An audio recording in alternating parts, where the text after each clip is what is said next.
Hello everybody, नमस्ते NEET ji. So welcome to all NEET and JEE aspirants. और प्यारे प्यारे बच्चों, आपका बहुत बहुत स्वागत है इस प्लेटफॉर्म पे। यहाँ पर आपको बहुत बहुत बिल्कुल जीरो से निगेटिव से लगा के एडवांस लेवल तक चीजें मिलने वाली है। क्वेश्चन डिस्कशन चल रहा है यूनिट एंड डायमेंशन का।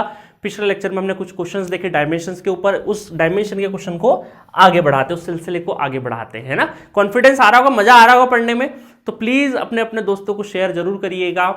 बहुत बहुत प्यारा कंटेंट हम लोग यहाँ पे दे रहे हैं आपको, बहुत ही अफोर्डेबल प्राइस में। और उससे ज़्यादा जरूरी है, हमको जो स्ट्राइक किया है आपको ये सब करने के लिए, वो किया है आपको पर्सनल काउंसलिंग कर पाए, आपको एक बेहतर इंसान बना पाए, और आप अपने करियर के टूवर्ड्स अगर जाएं तो आज से 5-7 साल बाद पीछे मुड़ के देखें तो आपको ये नहीं लगेगा यार काश कोई हमें गाइड कर देता, है ना, काश ये हो जाता।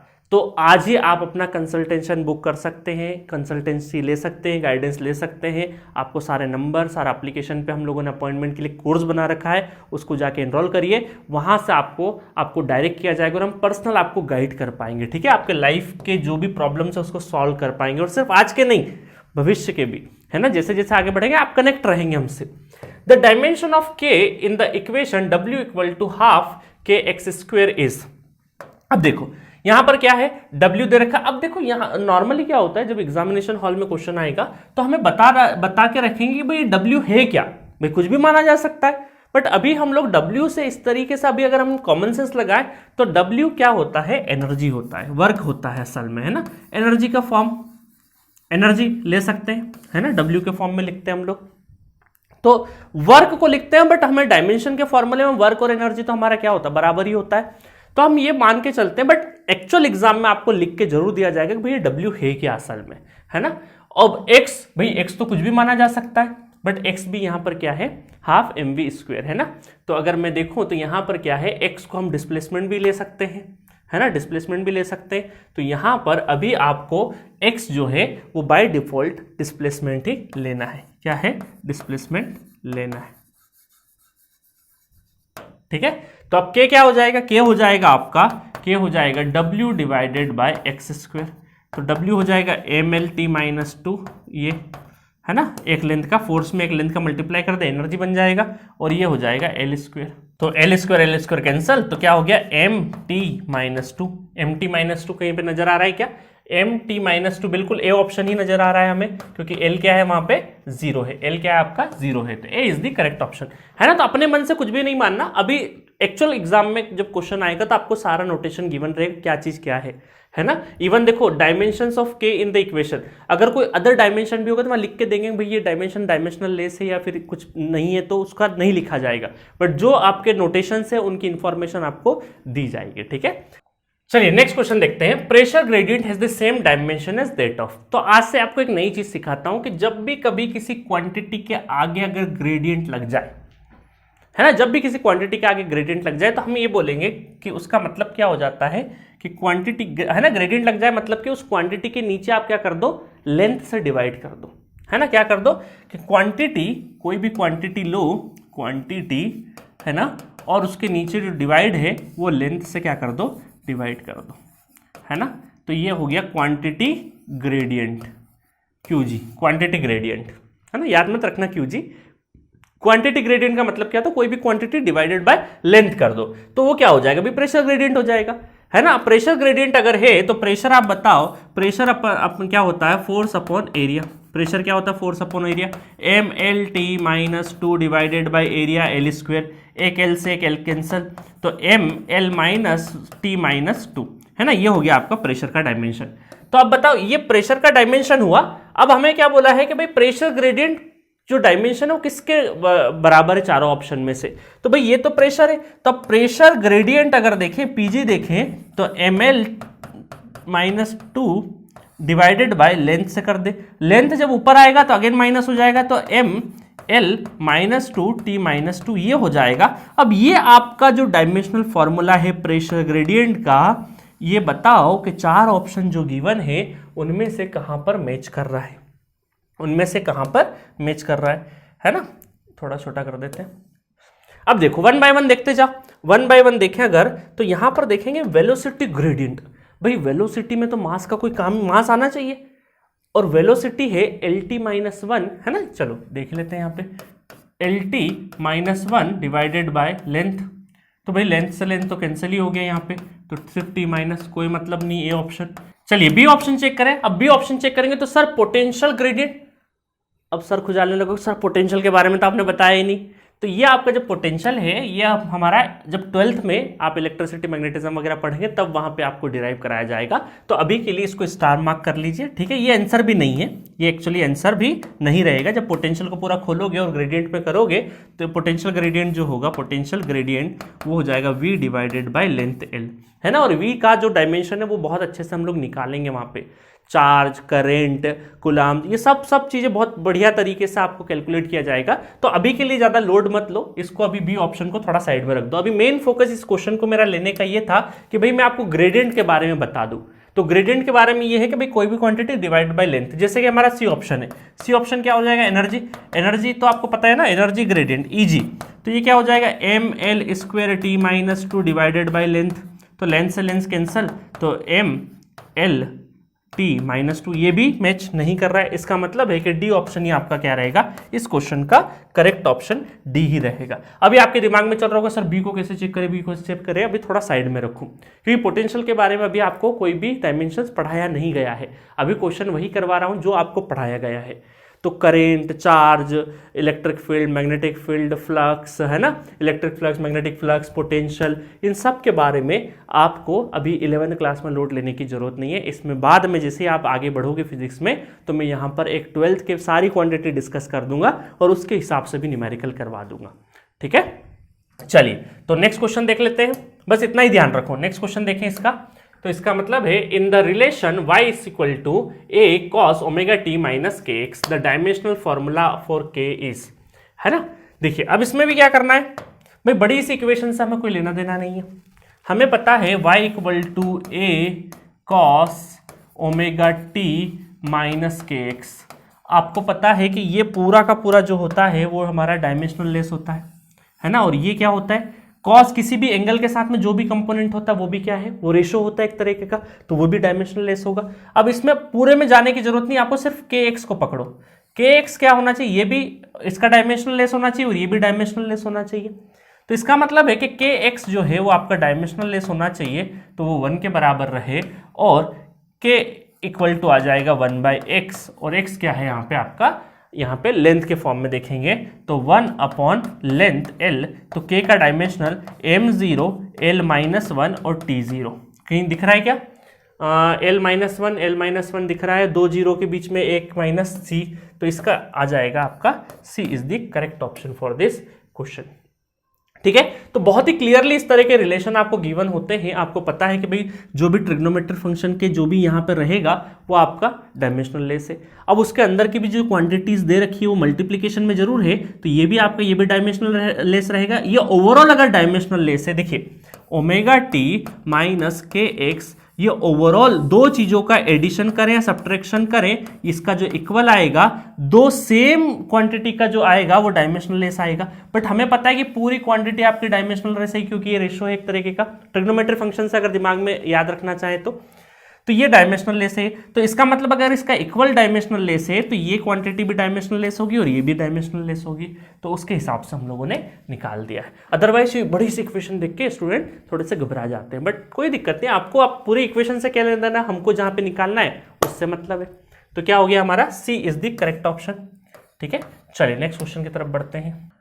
नेक्स्ट क्वेश्चन देखते हैं, pascal second has a dimension of, है ना। पास्कल क्या होता है, रास्कल, पास्कल, है ना, प्रेशर है ना। तो प्रेशर का यूनिट क्या होता है, पास्कल। अब आपको सिंपली ये बोला है कि पास्कल में अगर सेकेंड का मल्टीप्लाई कर दे, पास्कल सेकेंड, तो उसका जो डायमेंशन है वो क्या बन जाएगा, है ना।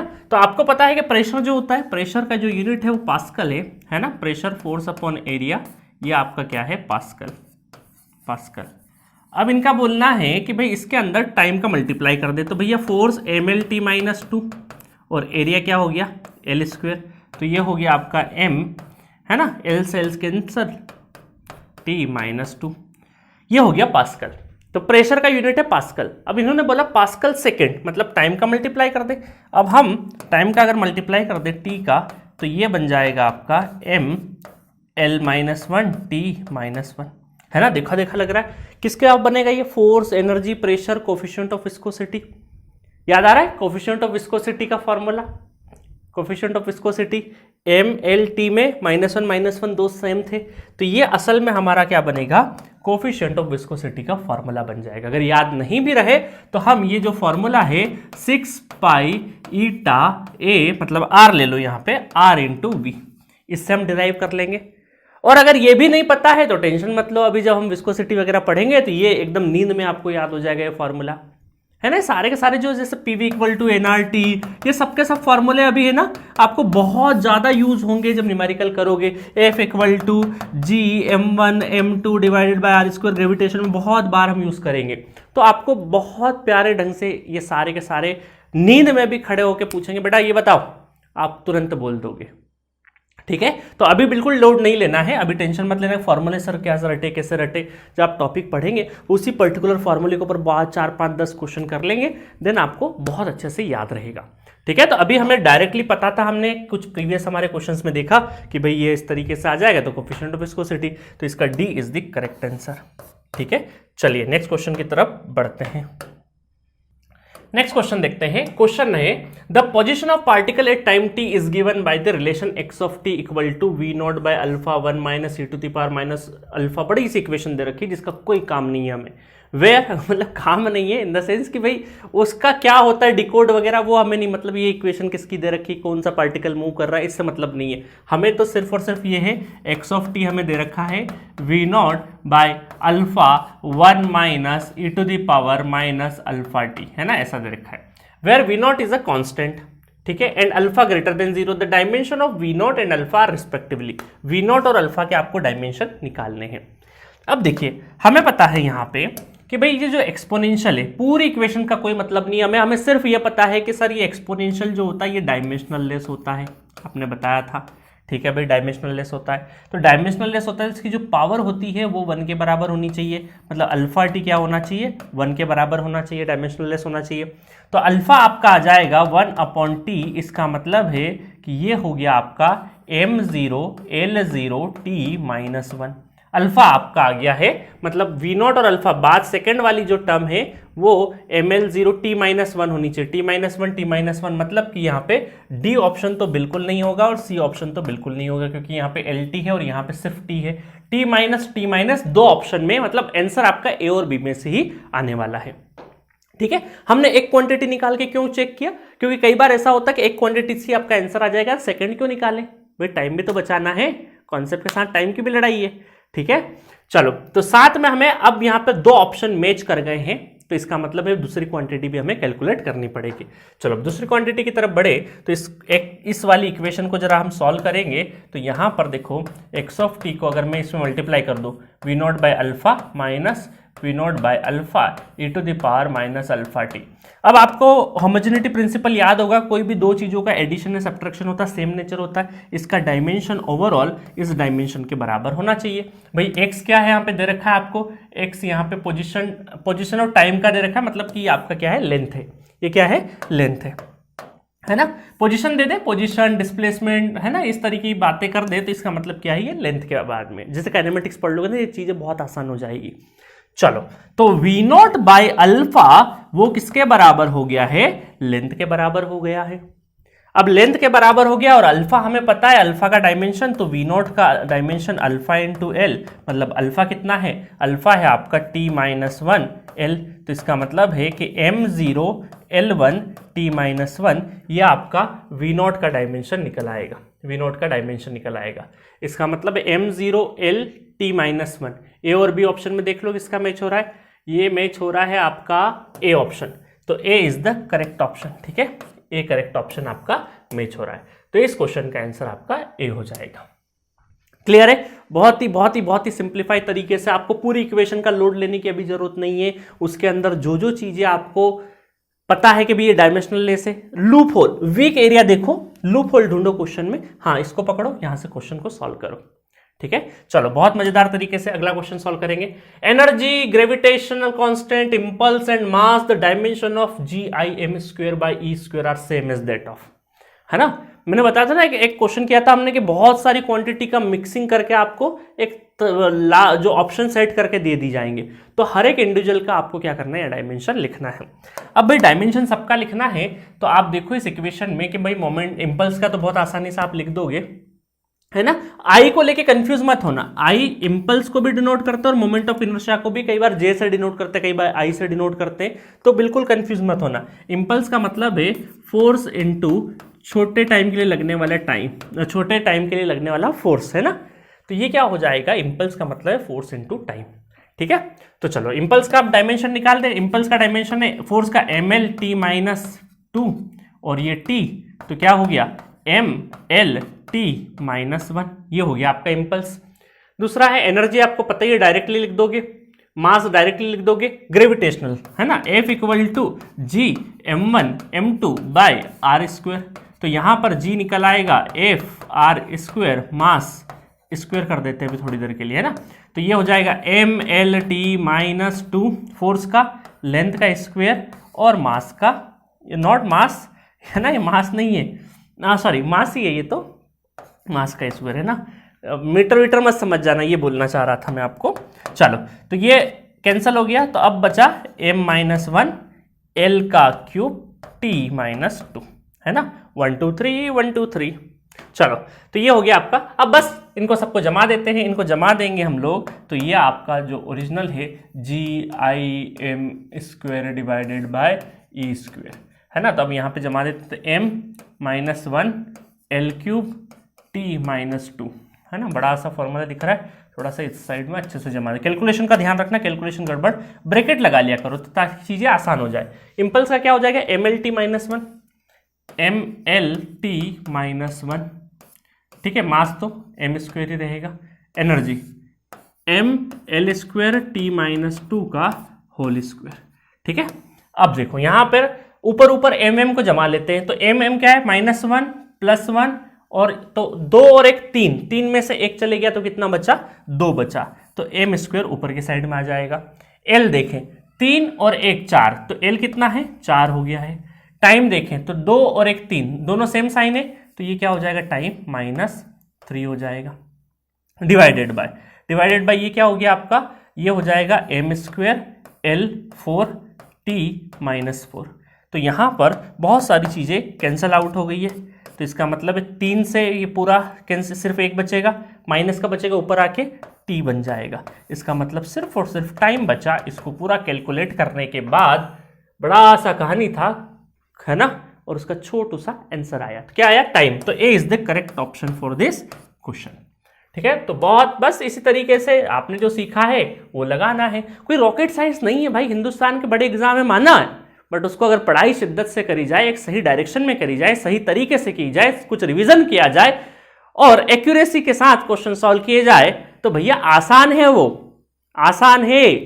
कोई बहुत बड़ा कोई रॉकेट साइंस नहीं है, आपके जैसे ही स्टूडेंट निकालते हैं एग्जाम को, ये याद रखिए। चलो नेक्स्ट क्वेश्चन देखते हैं। If the frequency of vibration f of a mass m suspended from a spring of a constant k is given by a relation of this type, f equal to c m की power x k की power y, where c is the dimensionless quantity, the value of x and y। ये तो हमारा क्या है, जो application of dimension quantity देखा था हम लोगों ने, उसके ऊपर ही है ना, कि भाई कोई फ्रीक्वेंसी ऑफ वाइब्रेशन f है, वो किस पे डिपेंड कर रहा है आपका, वो डिपेंड कर रहा है यहाँ पे मास, वेलोसिटी, मास के ऊपर डिपेंड कर रहा है, और c इज द डायमेंशनलेस, ये तो कांस्टेंट आपको गिवन दे दिया है, मतलब कांस्टेंट तो लिखने की जरूरत नहीं है, मास के ऊपर डिपेंड कर रहा है, और k क्या है आपका, स्प्रिंग कांस्टेंट k की पावर y, है ना, ये आपका डिपेंड कर रहा है। बस आपको क्या है, फ्रीक्वेंसी का आपको डायमेंशन पता करना है, x जो हम लोग a b मानते थे ना, वो यहाँ पे x y मान लिया, बस बात इतनी सी है ना, बस फटाफट कर देंगे। अब देखो इसका डायमेंशनल क्या होता है, फ्रीक्वेंसी मतलब 1/t, t को ऊपर लेके आ जाएंगे, तो ये हो जाएगा आपका m0 l0 t माइनस 1, ये हो गया इसका डायमेंशन। मास का डायमेंशन है ना, मास क्या है m का डायमेंशन x, और k क्या है, स्प्रिंग कांस्टेंट कैसे लिखा था, f इक्वल टू kx, तो ये हमारा k, force mlt minus 2 divided by length l, तो l से l क्या हो गया, कैंसिल हो गया, तो mt माइनस 2 है ना, यहाँ पे करेंगे, और ये हो गया mt माइनस 2, और इसके ऊपर बड़ा सा y लगा देंगे। नेक्स्ट है mx और my और t -2। ठीक है, तो m क्या हो जाएगा x प्लस वाई t -2 और यहां पर m0 l0 t -1। बस कंपैरिजन करना है, अब इससे ज्यादा की जरूरत नहीं है। कंपैरिजन करेंगे तो x plus Y, sir x plus Y m की पावर तो 0 है। उसके बाद t क्या है, t आपका ये 2y आएगा, 2y इक्वल टू -1, तो माइनस माइनस कैंसिल, तो y इक्वल टू आ गया सर 1/2 आ गया। तो अगर यहां पर ये रखेंगे तो यहां से आ जाएगा x -1/2, तो x -1/2 और y +1/2। इसका मतलब है कि D is the correct answer for this question. बहुत आसान था। बाकी पूरी भाई क्या वाइब्रेशन होता है, किसकी वजह से, क्या पेंडुलम, सस्पेंडेड स्प्रिंग क्या हो रहा है, हमें कोई मतलब नहीं है, अभी कोई मतलब नहीं है। अभी सिर्फ और सिर्फ हमें पता है, एक रिलेशन दे दो, हम हमारा काम कर ले जाएंगे। अभी मतलब नहीं है, जब हम इस टॉपिक को पढ़ेंगे, स्प्रिंग से सब चीज़ें लटकाएंगे, तब हम एक्चुअल इसका फील ले पाएंगे। बट अभी फीलिंग की जरूरत नहीं है। आंकड़ों से खेलो, फैक्ट से खेलो। हमें पता है कि क्वांटिटीज के नोटेशंस क्या होते हैं, डायमेंशंस क्या होते हैं, उसके हिसाब से हमने क्वेश्चन को सॉल्व कर दिया है। ठीक है, बस अभी तो आपको सिर्फ इतना चीज़ें पता होना चाहिए। चलो नेक्स्ट क्वेश्चन देखें फटाफट। If the velocity of light c, gravitational constant g and Planck constant h are chosen as fundamental quantity, then the dimension of mass in a new system is. है ना, सिमिलर काइंड का question देखो। यहाँ पे velocity c, gradient, gravitational constant g, h constant, और आपको मास पूछा है। मास इज प्रोपोर्शनल टू, है ना, मास का नया सिस्टम पूछा है। मास प्रोपोर्शनल है भाई वेलोसिटी ऑफ लाइट के, है ना, ऑप्शन के हिसाब से जमा लेते हैं, ग्रेविटेशनल कांस्टेंट और h कांस्टेंट। तो इनको हम दे देते हैं a, b और c दे देते हैं। ठीक है, a b c दे देते हैं। अब देखना भाई, मास में तो क्या होगा, m l0 t0, बहुत ही सिंपल सा है फंडा।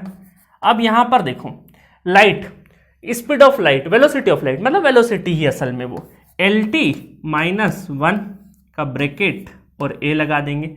ग्रेविटेशनल कांस्टेंट क्या होगा, ग्रेविटेशनल कांस्टेंट अभी हमने निकाला था, देखो कहाँ निकाला था हमने ग्रेविटेशनल कांस्टेंट, ये तो ये क्या आ रहा था हमारा m1, है ना, m-1 l3 और t -2, ये हम लोगों ने निकाल लिया था। बाकी आप चाहें तो फिर से डेरिवेशन करके निकाल सकते हैं। तो m l3 t -2, है ना, ये आई थिंक माइनस था, ये आपका क्या था, माइनस था, है ना, m-1 1 2 3। ठीक है, तो आजू बाजू के माइनस और बीच का प्लस, ऐसे भी याद रख सकते हो, बट अभी बिल्कुल रटने की कोशिश नहीं करना, टाइम के साथ में सब याद हो जाएगा। ठीक है, h कांस्टेंट देखो, अब h को देखें, प्लैंक कांस्टेंट को हम ऐसा लिखते हैं E = hv। अब ये जो h होता है, ये होता है E/v। अब ये जो v है ना, ध्यान रखना, ये आपका क्या है, फ्रीक्वेंसी, क्या है, फ्रीक्वेंसी, और ये आपका एनर्जी। तो ये हो गया हमारा प्लैंक कांस्टेंट, भाई साहब प्लैंक कांस्टेंट हो गई। अब E क्या होता है हमारा, ml2 t -2, एनर्जी में 2 लगेगा, और फ्रीक्वेंसी में क्या होता है, t -1, है ना, फ्रीक्वेंसी ऊपर जाएगा तो ये क्या हो जाएगा, कैंसिल हो गया ना, एक माइनस माइनस सेम साइन है तो कैंसिल हो गया, l2 t बस -1 का बचेगा, बस आप कर दो। तो यहाँ पर m l2 t -1 और ये हो गया आपका c, है ना।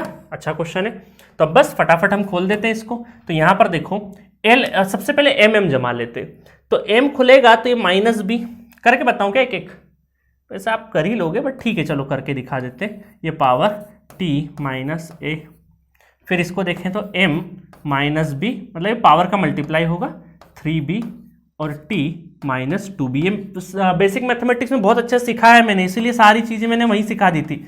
c l 2c t -2c, है ना।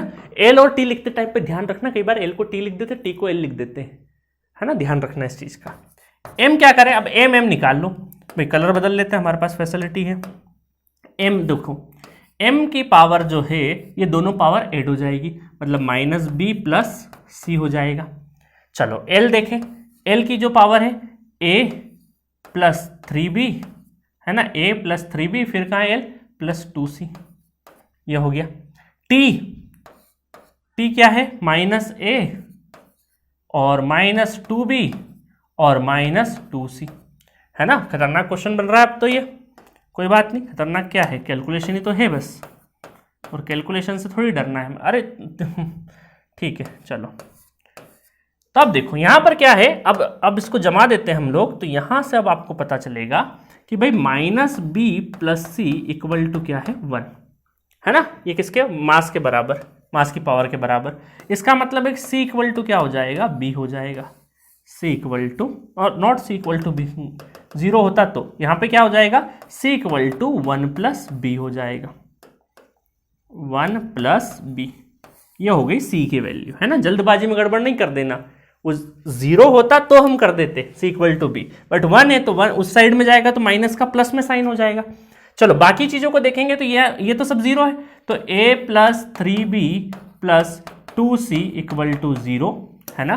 और यहाँ पर -a - 2b - 2c = 0, है ना। और यहाँ से हम लोग क्या करते, कॉमन निकाल देते, माइनस को कॉमन लेते और 0 कर देते, सब ताकि सारी वैल्यू क्या आ जाए, प्लस में आ जाए, ठीक है। अब देखो यहाँ पर क्या है, 3 इक्वेशन और 3 कांस्टेंट आ रहे हैं, जिसको हमें क्या करना है, फाइंड आउट करना है। 3 इक्वेशन और 3 कांस्टेंट निकालते हमको बहुत अच्छे से आता है। अब देखिए ये जब बड़ी इक्वेशन जाए ना, इसको जब हम कैलकुलेट करेंगे, लंबा जाएगा प्रोसीजर और उसको सॉल्व करके आंसर लेके आएंगे, उसके पहले आप एक बार क्रॉस चेक जरूर कर ले, क्योंकि आपने इक्वेशन सही निकाली या नहीं निकाली। पता चले आपका 5-7 मिनट यहीं पे अब आगे ही कैलकुलेशन कर दे और पता चले यहाँ इक्वेशन ही गलत लिखी थी, तो एक बार जरूर वेरीफाई जरूर कर लीजिए कि भाई कहाँ पे हमारी गड़बड़ हुई है ना। या एक बार क्रॉस चेक हो जाएगा तो अच्छी बात है भाई, आगे का प्रोसेस करने के लिए पहले। तो अब यहाँ पर देखो ये फॉर्मूले आप बहुत बढ़िया से चेक कर लो, फिर ये पावर आपने ठीक से उतारी है कि नहीं वो देख लो। अब जैसे यहाँ पर देखो MC, LC और T, अब यहाँ पर हमने गड़बड़ कर दी, देखो यहाँ पे गड़बड़ क्या कर दी हमने, -2 उतार दिया, है ना, जबकि यहाँ पे क्या है, सिर्फ C है ना, -C सिर्फ C है। तो इसका मतलब है कि यहाँ से आपका ये 2 गायब हो जाएगा, है ना। एक एरर पकड़ में आ गई, और कोई एरर तो नहीं है मेरे ख्याल से, और कोई भी एरर नहीं है ना, इस चीज़ का ध्यान रखना। देखो होगी ना गड़बड़, अगर पूरा अब सॉल्यूशन करते 5-7 मिनट बिगड़ते तो हमारा टाइम ही वेस्ट होता। तो इन चीज़ों का ध्यान रखना खासा, है ना। अब देखो, अब हम क्या करते हैं, 3 इक्वेशन 3 वेरिएबल को इस तरीके से सॉल्व करेंगे कि इन 2 इक्वेशन को इस c = 1 जहां जहां c है वहां पे 1 + b पुट कर देते हैं, तो ये 2 इक्वेशन 2 वेरिएबल में कन्वर्ट हो जाएगी। और सर 2 इक्वेशन 2 वेरिएबल तो हमें सॉल्व करते बहुत अच्छे से आता है ना। 2 इक्वेशन से तो 2 कॉन्स्टेंट हम लोग निकाल देंगे, है ना। चलो तो यहां पर a + 3b + 2c की जगह में क्या पुट कर रहा हूं, 1 + b, 1 + b = 0। आप भी चालू हो जाओ, 1 + 2b + 1 + b मैंने c की जगह पुट कर दिया। अब इसको रीअरेंज कर लेते, इसको रीअरेंज कर लेंगे तो 1 + 3b + 2 + 2b = 0, तो ये हो जाएगा 1 + 5b = -2, इक्वेशन नंबर 1, है ना। ऐसे ही बचपन में सॉल्व करते, बचपन मतलब 8, 9, 10, है ना। जब भी बचपन बोलूँ तो 8, 9, 10, तो पूरा बचपन मत चले जाना। चलो a + 3b = -1, इक्वेशन नंबर 2। बस 2 इक्वेशन 2 वेरिएबल को सॉल्व करना है। अब फटाफट हम लोग क्या कर देते हैं, ये इक्वेशन यहाँ पे पुट कर देते हैं, a + 3b = -1, बस इसको सॉल्व कर देते, माइनस प्लस साइन बदल देते, है ना। इनके क्या करते हैं, 2 इक्वेशन 2 वेरिएबल कैसे सॉल्व करते हैं, साइन बदल देते हैं। तो यहाँ से आपका a से a कैंसल आउट हो गया, है ना। 5 में से 3 गया तो 2b, और -2 में से +1 चले गया तो कितना बचा, -1, तो b = आ गया -1/2। b क्या आ गया, -1/2। तो c कितना आ जाएगा, 1 - 1/2, तो एक में से आधा गया तो बचा आधा, c क्या आ गया, 1/2। b आ गया -1/2, c आ गया 1/2।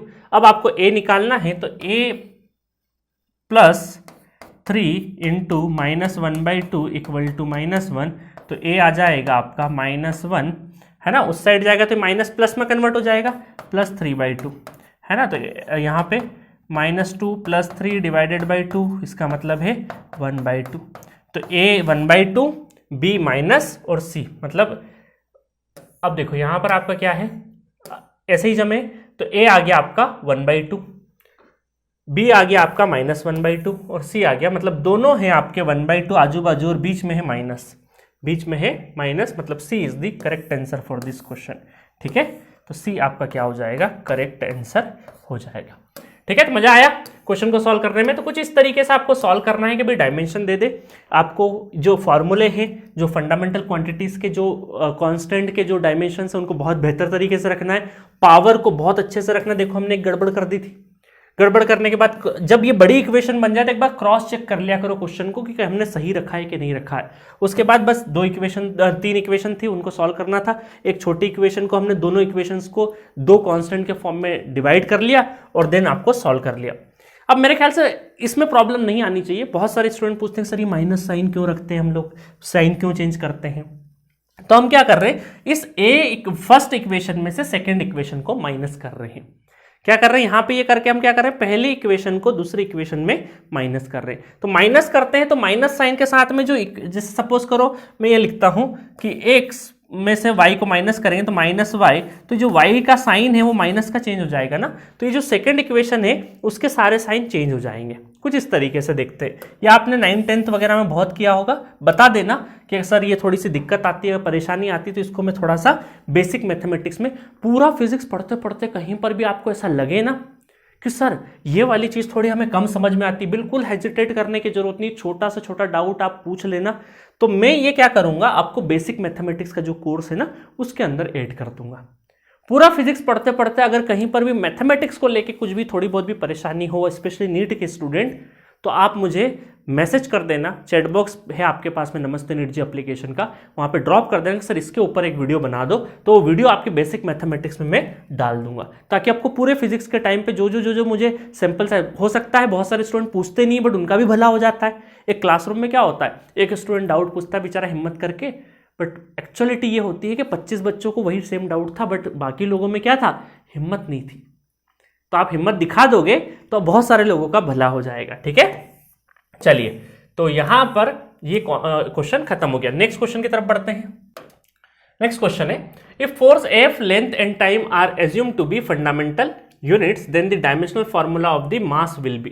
है ना, बहुत इजी क्वेश्चन, खतरनाक क्वेश्चन कर लिए। तो इसमें क्या है, आपको बोला है कि भाई फोर्स, लेंथ और टाइम ये फंडामेंटल यूनिट्स है और डायमेंशनल फॉर्मूला आपको किसका निकालना है, मास का निकालना है।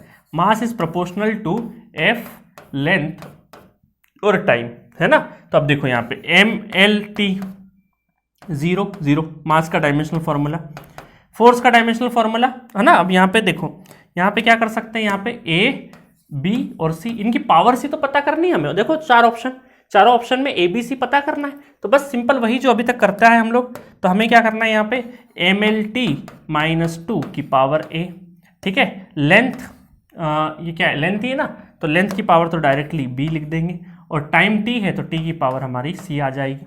बस इसको रीअरेंज कर देते हैं, तो MALAT -2A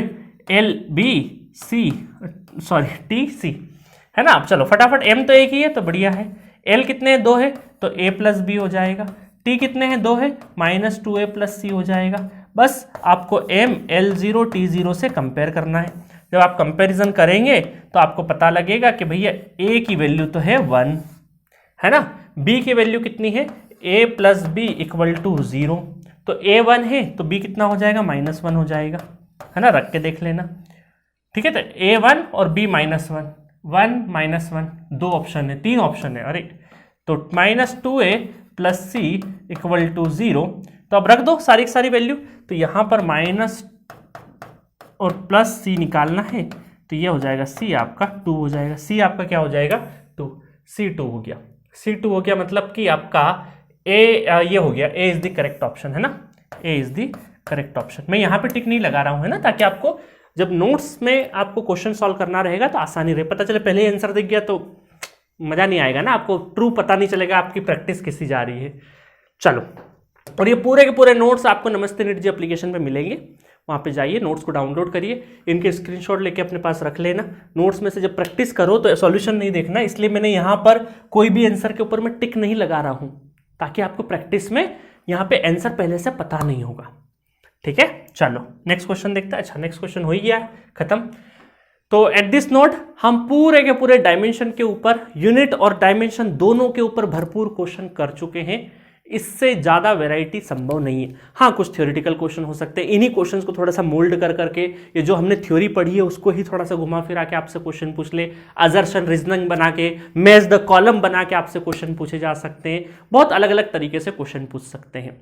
अब आप देखिए, इतना पढ़ने के बाद अगर कोई भी मटेरियल लगाएंगे तो आप पाएंगे कि हो सकता है बहुत सारी जो 12th इलेक्ट्रिसिटी मैग्नेटिज्म की बहुत सारी जो यूनिट है और हमारे जो मैकेनिक्स की यूनिट है, इनको मिक्स करके कोई क्वेश्चन पूछा गया है ना। जैसे एक क्वेश्चन आया था पोटेंशियल ग्रेडियंट वाला, मैंने बोला अभी पोटेंशियल का पता ही नहीं हमें। तो ऐसे क्वेश्चन अभी अगर आपको दिखे कहीं पर प्रैक्टिस करते करते, तो आप उसको देख के घबराना मत। अभी आप जब 12th में जाएंगे तो आपको इलेक्ट्रिसिटी मैग्नेटिज्म की बहुत सारी यूनिट्स आपको पता चल जाएगी। और इस जो पर्टिकुलर जो आपका कोर्स है यूनिट एंड डायमेंशन का, एप्लीकेशन पे जाइएगा तो मैं इसमें क्या करूंगा, 12th वाला सेक्शन भी शूट करके रख दूंगा, ताकि उसमें बता दूंगा भाई अभी नहीं पढ़ना है, जब आप 12th में जाओगे तब पढ़ाई करनी है आपको, है ना, या बाद में ऐड कर दूंगा, आप मुझे बता देना जब आपको जरूरत लगे, ठीक है। तो वो मैं टाइम के साथ में कर दूंगा। तो असल में आज हम लोग क्या कर चुके हैं, पूरा का पूरा थ्योरी कंप्लीट कर चुके हैं, सारे न्यूमेरिकल यूनिट्स के ऊपर जितने बेस्ट पॉसिबल न्यूमेरिकल हो सकते हैं वो सब कर लिए, डायमेंशन के ऊपर जितने बेस्ट पॉसिबल न्यूमेरिकल वो सब कर लिए। अब आपके दिमाग में होता है कि सर एग्जाम में कैसे क्वेश्चन आते हैं, सर नीट में मेरे कैसे आएंगे, सर IIT JEE में कैसे क्वेश्चन आते हैं। तो मैं क्या करूंगा, अगले लेक्चर में नीट के क्वेश्चन सेपरेटली करा दूंगा, IIT JEE मेंस और एडवांस के भी मैं क्या करूंगा, सेपरेटली क्वेश्चन करा दूंगा, ताकि आपको एक आइडिया हो जाएगा। वैसे आप वो क्वेश्चन सारे कर लेंगे, मैं नहीं भी कराऊंगा तो भी कर लेंगे, बट क्या होता है कि यार जिस एग्जाम की हम तैयारी कर रहे होते हैं ना, और हमें लगता है अच्छा IIT JEE का मेरे 2023 का, 2024 का, 25 का ये क्वेश्चन मेरा बन गया, तो एक अंदर से कॉन्फिडेंस आता है कि हाँ यार मैंने कर लिया है। क्योंकि शुरुआत है अभी आपके प्रिपरेशन की, आपको कॉन्फिडेंस की बहुत ज़्यादा जरूरत पड़ेगी, लंबी जर्नी है आपकी। नीट वाले स्टूडेंट देखते अच्छा नीट 2017 का मैंने क्वेश्चन कर लिया, 19 का कर लिया, 20 में ऐसा पूछा जाता है, तो ये आपको क्या देगा, इंटरनल कॉन्फिडेंस देगा, अच्छा जो मैं पढ़ रहा हूँ वो वाकई एग्जाम में काम आ रहा है। ऐसा ही नहीं कि अंदर जैसा कहीं भी चले जा रहे समंदर के बीचों बीच खड़े, ना कंपास का आता पता है, ना लोकेशन का, कहाँ आ गए हम, है ना। वो लाइफ ऑफ पाई मूवी देखी थी ना, पता ही नहीं चल रहा कहाँ आ गए। तो ऐसा सिचुएशन नहीं होना चाहिए आपके साथ में, ठीक है। तो इसीलिए हम लोग क्या करेंगे, प्रीवियस ईयर क्वेश्चंस भी डिस्कस करेंगे, नीट वालों के लिए अलग, JEE वालों के लिए अलग, ताकि दोनों का फॉर्मेशन अलग रहे। और प्लीज ये फिजिक्स जो है मैं नीट ओरिएंटेड पढ़ाऊंगा, JEE वाले हैं तो JEE ओरिएंटेड पढ़ाऊंगा। बिल्कुल भी नीट वाले ये मत सोचना कि सर JEE वाला डिस्कस कराए, JEE वाले नीट वाला, नहीं, दोनों का मैं हर एक चीज का ध्यान रखूंगा। कोई लेक्चर ऐसा भी होगा कि नहीं ये लेक्चर उनके लिए जरूरी है, उनके लिए, तो कोर्स भी आपको नमस्ते नीट जी ऐप पे जाइएगा आप, तो वहां पर दोनों के लिए कोर्स भी अलग अलग डिजाइन कर रखे हमने, है ना, ताकि दोनों को पढ़ाने का तरीका डिफरेंट है, चीजें वही है बट तरीका थोड़ा सा डिफरेंट है, तो दो डिफरेंट तरीके से ही लेक्चर्स आपको रखे जाएंगे, ठीक है। तो और अच्छा, किसी की इच्छा हो नीट वाले स्टूडेंट की सर मुझे JEE का भी वो एक्सेस चाहिए, या JEE के भी कुछ न्यूमेरिकल मुझे सॉल्व करना है, तो डेफिनेटली आप एक्सेस ले सकते हैं, ताकि एक अलग से कोर्स क्रिएट कर देंगे। भाई इंटरडिसिप्लिनरी अगर कोर्स आपको या क्वेश्चन डिस्कस करना हो तो आप कर सकते हैं, कोई इशू नहीं है उसका भी, है ना। आगे चल के जैसी आपकी डिमांड होगी उसके हिसाब से करेंगे। तो बस एट दिस नोट ये लेक्चर खत्म करते हैं। नेक्स्ट लेक्चर से हम लोग प्रीवियस ईयर क्वेश्चंस डिस्कस करेंगे। और आपको बता दूं कि कोई भी डाउट हो क्वेश्चन रिलेटेड, कॉन्सेप्ट रिलेटेड, या कहीं चीज़ें समझ में नहीं आ रही हो, वैसे हम कोशिश कर रहे हैं बिल्कुल जीरो से एडवांस लेवल पढ़ाएं, बट फिर भी स्टिल कोई डाउट आ जाता है, चैट बॉक्स में बिना हिचके, बिना हेजिटेट हुए कि सर क्या सोचेंगे, मैं छोटा सा न्यूमेरिकल पोस्ट कर दूं या छोटा सा सिली सा डाउट पोस्ट कर दूं, बिल्कुल आप जितना भी सिली हो आपका, आपकी जिस एज में आपको लगता है कि यार ये सिली मिस्टेक है, हो सकता वही छोटा सा गड्ढा आपका बहुत बड़ा गड्ढा बन जाए और आपका पूरा करियर उस गड्ढे में गिर जाए। ऐसा हो जाता है। ये प्लेटफॉर्म सिर्फ और सिर्फ इसलिए नहीं कि सिर्फ हम आपको पढ़ाने आ गए, कंटेंट तो हर जगह अवेलेबल है, आप कर ही लोगे, आपको सही डायरेक्शन से आपको पढ़ाया जाए और साथ साथ में एक बेहतर इंसान बनाया जाए आपकी काउंसलिंग करके। लाइफ में क्या जरूरी है, क्या जरूरी नहीं है, कहाँ पे टाइम लगाना है, कहाँ पे टाइम नहीं लगाना है, क्या गलती, कोई बहुत सारी ऐसी चीज़ें होती है जिनको लेके हमें बड़ा गिल्ट फील होता है, बट असल में आगे चल के ज़िंदगी में हम 5-6 साल बाद पीछे मुड़ के देखते तो यार हम पता नहीं बेवजह की चीज़ पे हम गिल्ट फील कर रहे थे, वो तो ऐसी गलती पे हमें सोचने की भी ज़रूरत नहीं थी, है ना। तो कोई भी छोटी मोटी आपकी बात हो, पर्सनल इशू हो, कुछ भी एनीथिंग रिलेटेड योर लाइफ, आपको एक बेहतर इंसान बनाना हमारा मकसद है। एकेडमिक तो ठीक है, उसके साथ साथ में आपको नॉन एकेडमिक भी आपको तैयार करना है। तो कोई भी चीज़ हो, आपका एक कंसल्टेशन कोर्स हम लोगों ने डिज़ाइन कर रखा है, उसको जाके परचेस कर लो, उससे एक रिसिप्ट जनरेट होगी, वहाँ से फिर आप हमें 1-to-1 कनेक्ट हो पाएंगे। वो चाहते तो हम एक फ्री ऑफ कॉस्ट भी रख देते, बट एक नॉमिनल चार्ज होना जरूरी, क्योंकि आप भी उसके लिए प्रति सिंसियरिटी रहे कि हाँ वाकई आपको जरूरत है उस चीज़ की, काउंसलिंग की या गाइडेंस की, तो ही आप आए हैं। भाई प्यासे को कुएं के पास तो जाना ही पड़ेगा ना। और अगर हम उसको चाहते तो फ्री ऑफ कॉस्ट भी कर देते, बट उसमें क्या सिंसियरिटी लेवल हमारे ऊपर भी रहता है कि हाँ भाई हमने इसका चार्ज लिया है, तो हमारी एक ड्यूटी बनती है कि इस बच्चे को हमें बहुत अच्छे से देना है सर्विसेज। ठीक है, तो हमारे दिमाग में भी वो रहेगा कि हमें टाइम निकालना है। ठीक है, तो इसीलिए विन विन सिचुएशन है कि उसका एक नॉमिनल चार्ज रखा जाए, ताकि स्टूडेंट और हमारा मेंटरशिप प्रोग्राम बहुत तरीके से चले वो। तो मिलेंगे नेक्स्ट लेक्चर में पीवाईक्यू के साथ, है ना। पहले नीट के देखेंगे या जेई के देखेंगे, देखते हैं नेक्स्ट लेक्चर में, पहले नीट देखते हैं कि जेई देखते हैं, दोनों का कोर्सेस में अलग अलग तरीके से ऐड होगा। ठीक है, तो मिलेंगे नेक्स्ट लेक्चर में। Okay, thank you so much.